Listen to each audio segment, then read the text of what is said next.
তিশার নতুন ব্রাইডাল লুকের ফুল অ্যালবাম কামিং সুন।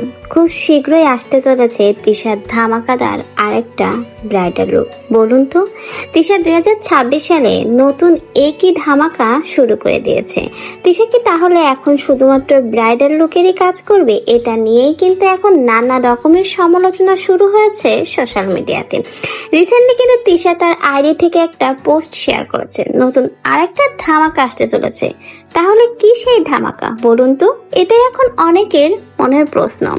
কেউ কেউ তো বলছে তিশা নাকি এখন থেকে ব্রাইডাল শুটই করবে, কারণ তিশাকে নাকি ব্রাইডাল শুটের সব থেকে বেশি মানায়। তিশা ব্রাইডাল শুটের জন্য পারফেক্ট। সে একদম বলিউড নায়িকাদের মতো ব্রাইডাল শুট দিয়ে যে কারো মন সে জয় করে দিতে পারবে।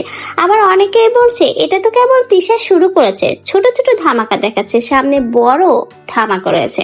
এমনকি তিশা তার আইডি টিয়া পেজ থেকে কিন্তু একটা পোস্ট শেয়ার করেছে, সেখানে দিয়েছে অসাধারণ কিছু ব্রাইডাল লুকের ফটো, সাথে কিন্তু একটা পোস্ট লিখেছে ফুল অ্যালবাম কামিং সুন, এবং নিচেই মেনশন করা হয়েছে নতুন যে পেজের সাথে আখি আবার নতুন ব্রাইডাল শুটের কাজ শুরু করেছে সেই পেজের মেনশন। তাহলে বোঝাই যাচ্ছে খুবই শীঘ্রই আসতে চলেছে তিশার নতুন আরেক চমক, আরেক ধামাকায়। এই ধামাকাটাও হয়তো তিশা আবারও মাত করে দিবে, কারণ তিশার ব্রাইডাল লুক মানেই সুপার।